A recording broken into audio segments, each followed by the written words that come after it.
Tarde 1. Produção, circulação e trabalho. Aula 5.1. Conteúdo: povos indígenas ontem e hoje. Habilidade: descrever a formação do povo brasileiro a partir do processo de miscigenação. Boa tarde, professores, professoras, alunos e alunas. Vamos continuar aqui essa nossa caminhada, trabalhando, conversando, discutindo um pouco da história, né, da humanidade. E agora vamos trabalhar um pouco com a nossa história, a história dos povos que deram origem à nossa nação. Mas, antes de começarmos no tema de hoje, nós vamos fazer uma pequena revisão da aula de ontem. Então, ontem nós trabalhamos aí com a pré-história brasileira e vimos, um dos temas foi que os povos que habitaram o continente americano, eles vieram aí da África, não é isso? Então, surgimos na África e nós nos espalhamos aí pelo mundo todo. Como é que a gente sabe que esses povos vieram da África? Através das descobertas. A gente encontra aí a presença humana, né, na América, no continente americano, e data aí mais ou menos de 13 mil anos, não é isso? E a gente, segundo os pesquisadores, tinham aí algumas hipóteses, algumas teorias de como que o homem chegou aqui, né? Como a datação mais antiga que nós tínhamos era a datação do continente americano, se fixava na teoria de que o homem tinha chegado aqui pelo Estreito de Bering, mas existem outras teorias, né? Mas nós temos aqui duas, a teoria transoceânica e a teoria do Estreito de Bering, que os homens chegaram primeiro vindo pelo Estreito de Bering, aí numa época de glaciação em que ali aquele estreito dava a possibilidade de atravessar a pé. E a outra teoria, a teoria de Bering, que os homens chegaram aqui no continente, né, vindo aí da Oceania, em pequenos barcos e tal, e aí aproveitando as correntes marinhas, correntes oceânicas, e chegaram aqui e povoaram a nossa região. Não é isso? Vimos também que aqui no Brasil existem estudos que procuram pesquisar para realmente ter uma confirmação mais exata de como nós chegamos aqui e de quando nós chegamos aqui. Não é isso? Então, um dos locais hoje mais pesquisado e que tem um desenvolvimento de pesquisa muito grande é aí o Parque Nacional Serra da Capivara, que fica localizado lá no Piauí, na cidade de São Raimundo Nonato. E uma das pesquisadoras que a gente viu aí, que tem um trabalho muito bom, bastante desenvolvido lá, é Niede Guidon. É uma brasileira que estudou, né, fez seu doutorado na França, em Sorbonne, que vem estudando aí a nossa pré-história. E segundo ela já achou aí restos fósseis e restos humanos, de utensílios humanos, que datam aí de mais de 50 mil anos. Então ela questiona aquela teoria lá da vinda do homem para o continente americano pelo Estreito de Bering. Não é isso? Vimos também a característica do nosso território quando os primeiros habitantes chegaram aqui, não era como é hoje, né? Totalmente diferente, eram regiões aí inóspitas, muito gelo, na idade do gelo ainda, não é isso? Então, as pessoas que viviam aqui eram caçadores e coletores. Aí nós trabalhamos o homem da Lagoa Santa, vimos o homem de Umbu, vimos aí também os sambaquis, que mostram que são vestígios que comprovam essa existência do homem aqui na nossa região. E vimos também a pré-história amazônica, que a periodização da pré-história amazônica é diferente daquela do resto do mundo, né? Aqui nós temos aí 3 fases da nossa pré-história. A primeira fase é a chamada paleoindígena, depois nós temos a fase arcaica e a fase chamada da pré-história tardia, onde já tínhamos uma sociedade mais complexa, que é chamada dos cacicados aí complexos da Amazônia, certo? Muito bem. O que nós vamos tratar é povos indígenas ontem e hoje. Então, estamos tratando dos habitantes originários, né, do nosso do nosso país. Então, ontem nós falamos do continente como um todo, e hoje a gente vai tratar especificamente do território brasileiro, das pessoas que habitavam a nossa região, certo? Então, antes de darem os primeiros passos em terras brasileiras, os portugueses não imaginavam que naquela nova terra já havia milhares de pessoas vivendo nela. Vocês sabem como é que os portugueses chegaram aqui, né? Primeiro, o Cristóvão Colombo, né, vai chegar na América, vai ter toda aquela discussão, e aí vão dividir as terras descobertas, entre aspas, né, descobertas entre aspas, terras encontradas e dominadas, e parte desse território aqui que nós vivemos hoje ficou, dentro dos acordos feitos ali, ficou para Portugal. Então, Portugal vem aqui tomar posse. Só que ele achava que aqui não tinha ninguém morando, não é isso? Só que eles deram com os burros na água, como diz no popular. Só depois dos primeiros contatos com os povos nativos, os europeus perceberam que não se tratava de um único povo, mas de inúmeras nações constituindo-se numa enorme diversidade étnica e cultural. Então, quando chegaram aqui, eles achavam que tinham encontrado índios, né? Por que eles chamaram de índios? Porque, segundo, né, as teorias que nós temos, é que eles navegavam para as Índias e, achando que estavam nas Índias, deram o nome de índios, até erradamente, né? Porque os habitantes da Índia não são chamados de índios, são chamados de indianos, não é isso? Mas eles classificaram como índio todos os habitantes que aqui viviam. E, na realidade, o que nós tínhamos eram povos diferentes, muitos povos vivendo aqui, certo? Então, vamos desenvolver aqui, vamos tratar de um desses povos, que é o povo Nhambiquara, certo? Esses povos habitavam a região sul, centro-oeste e norte do Brasil. Tá? Hoje, eles habitam Mato Grosso e Rondônia, entre o Cerrado e a floresta amazônica. Então, essa imagem que nós temos aí é de Rondon, né, Marechal Rondon, que foi um grande indigenista aí da época, né, desse processo de integração, né, no tempo do SPI, de integração dos indígenas, né, e da conquista também da própria Amazônia. Então, eles vêm aí, nós estamos vendo aí eles no contato com esses povos, chamados de povos Nhambiquara. Né. Eles eram primeiramente chamados de Cabixi. Depois do contato com Rondon, passaram a ser designados como Nhambiquara, que significa orelha furada, né, na língua tupi. Então, como eles usavam aí adornos nas orelhas, então receberam o nome de Nhambiquara, certo? Muito bem. Qual era a língua que esse povo falava? Qual a língua que eles falavam? Eles eram da família linguística Nhambiquara, que parece não ter relação com qualquer outra família linguística da região. Certo? Os Nhambiquara tinham uma língua aí deles. A população, quantos eram? Só para a gente ter ideia, nós estamos trabalhando um grupo, né, desses indígenas, para a gente ter ideia da dimensão que era os povos que habitavam essa região. Então, a população Nhambiquara, antes do contato com o homem branco, era estimada em mais de 20 mil indivíduos. Hoje, segundo dados da FUNASA, a Fundação Nacional de Saúde, dados de 2010, os Nhambiquara somam hoje 1.950 indivíduos. Então, para você ver como que os povos que habitavam aqui a nossa região amazônica, eles tinham aí o que nós chamamos de tronco linguístico, né?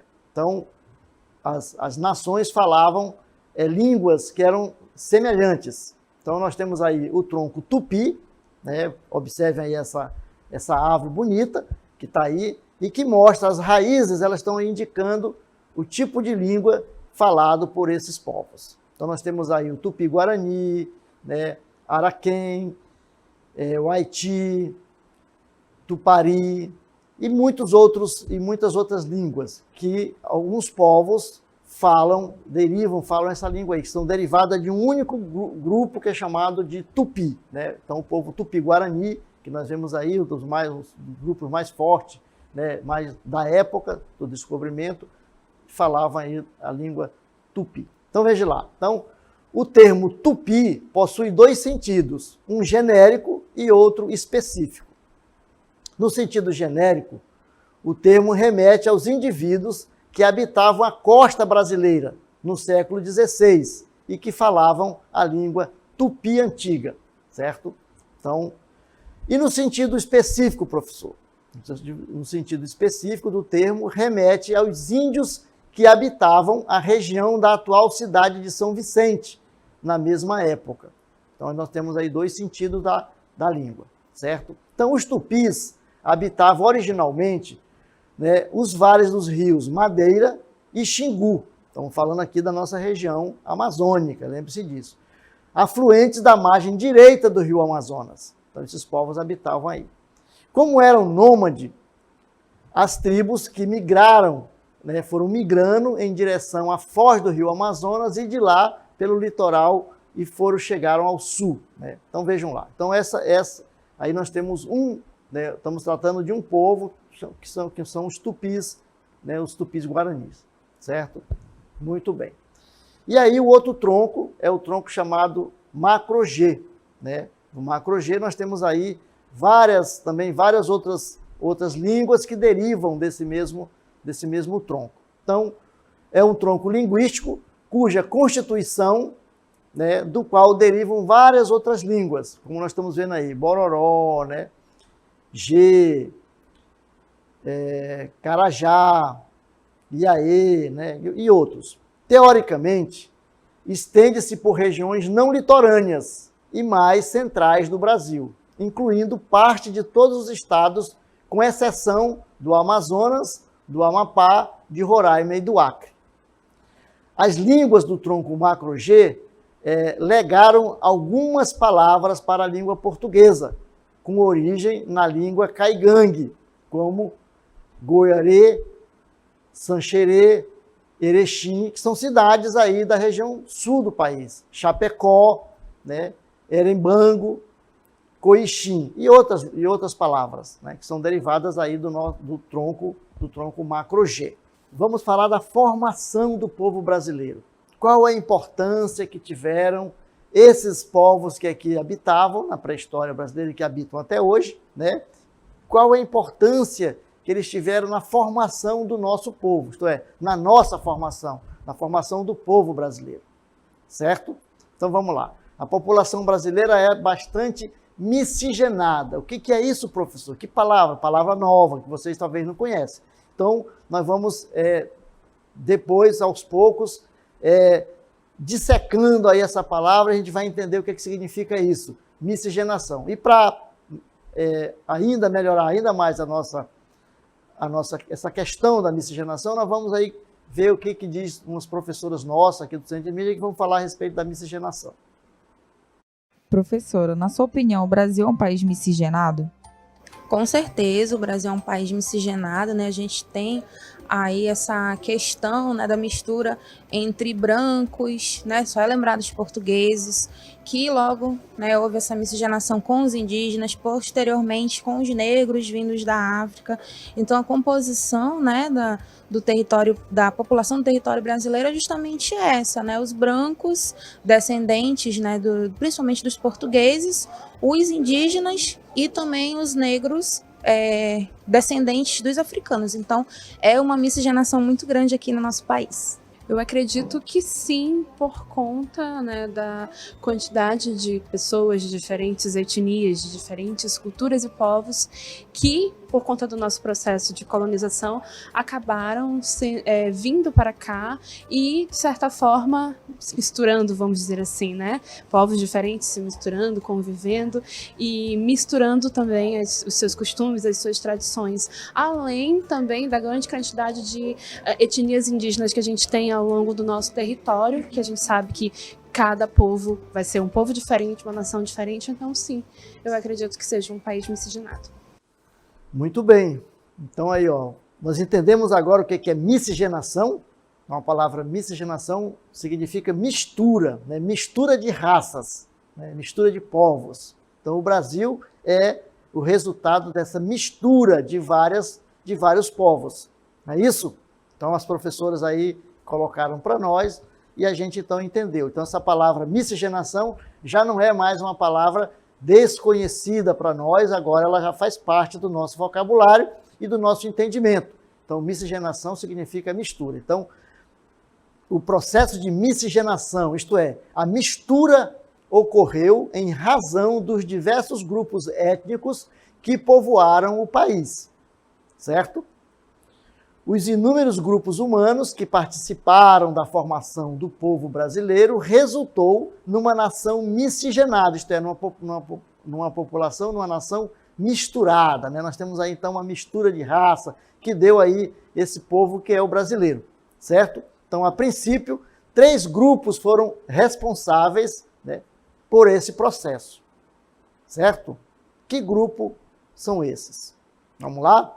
Primeiro, os povos originários, não é isso? Aqueles que habitavam aqui a nossa região, que são os indígenas. Estão vendo aí, ó, nessa imagem? Nós temos aí, ó, os próprios indígenas já são diferentes, não é isso? A gente perceber, como na primeira aula, que não era um único povo.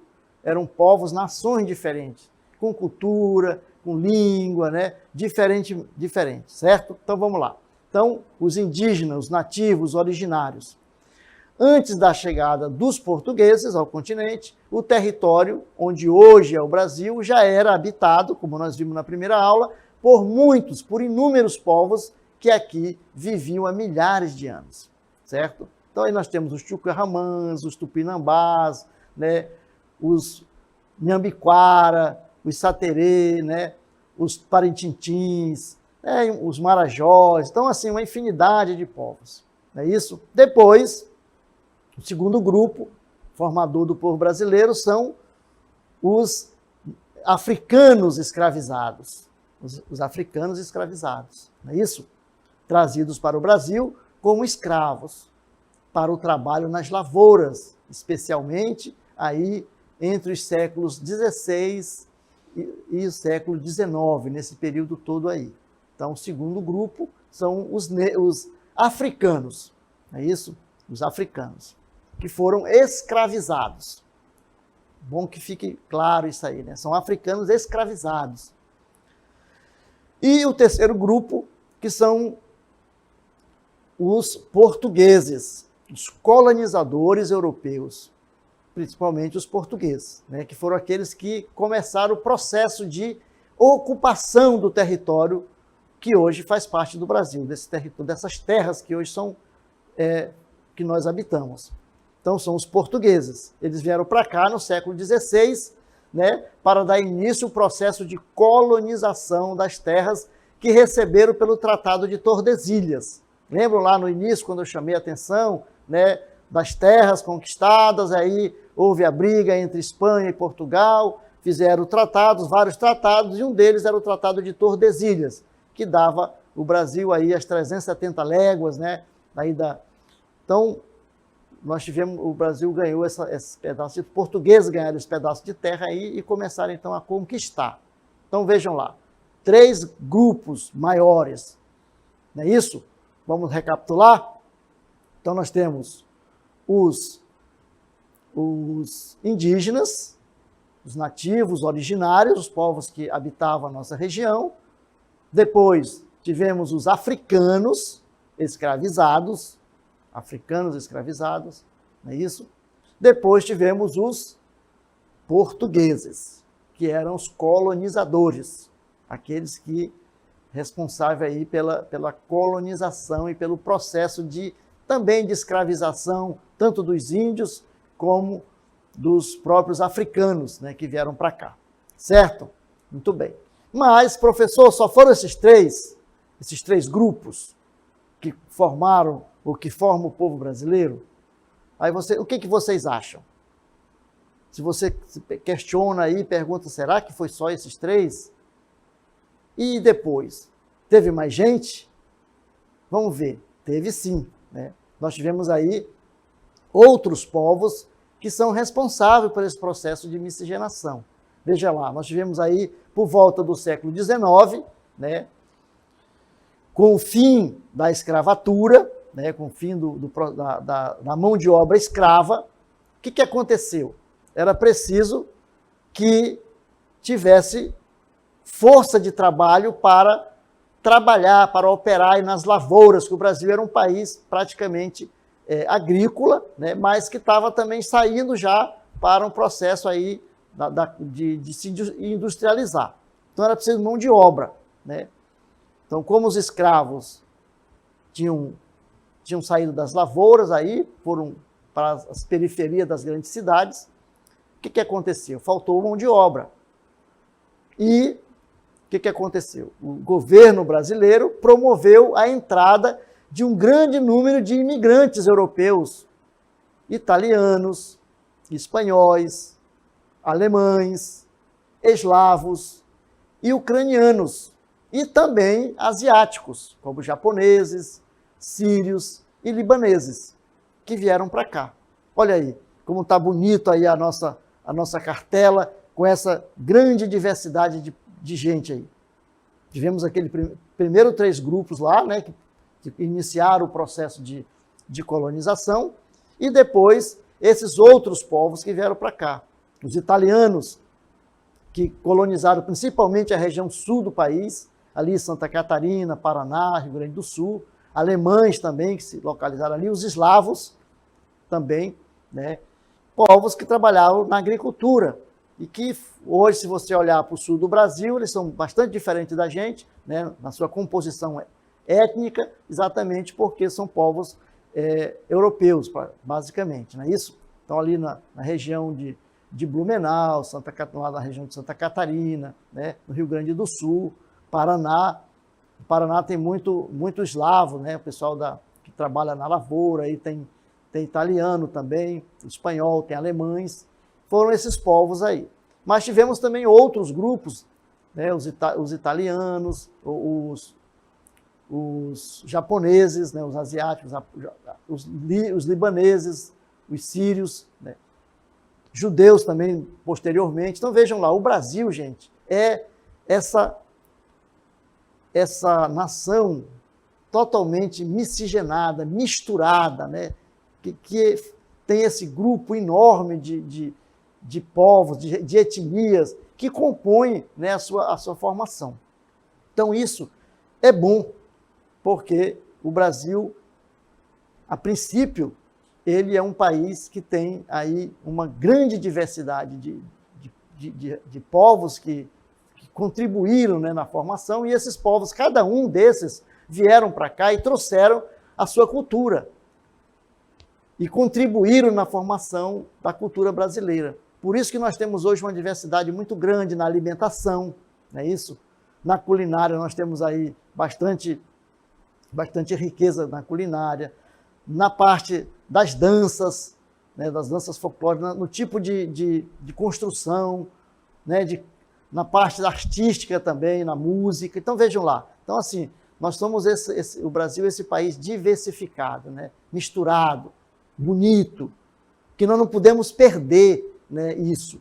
Infelizmente, a gente está percebendo, né, no Brasil essa guinada, né, para a discriminação, para o desrespeito das outras culturas, né, essa xenofobia. Né? O que é a xenofobia, professor? Você falou um palavrão aí.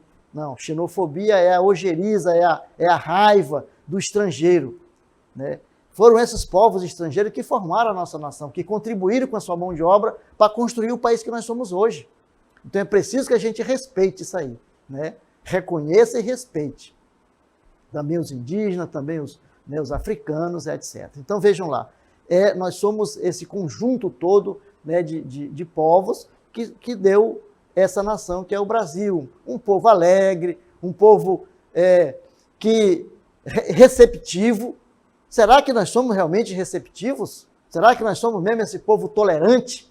Será que nós somos mesmo, o Brasil, esse povo que respeita a diversidade?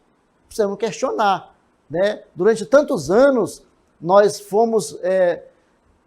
tivemos essa imagem para o mundo todo, como que nós éramos um povo alegre, festivos, respeitador das diferenças, da convivência, da democracia, né, chamada da democracia racial, é preciso que a gente levante esses questionamentos, né? Então, de a gente crescer lutando para que realmente o Brasil seja esse país diverso, esse país que conviva com as diferenças e que convive e que respeite a diversidade. Então, muito bem, parabéns para vocês.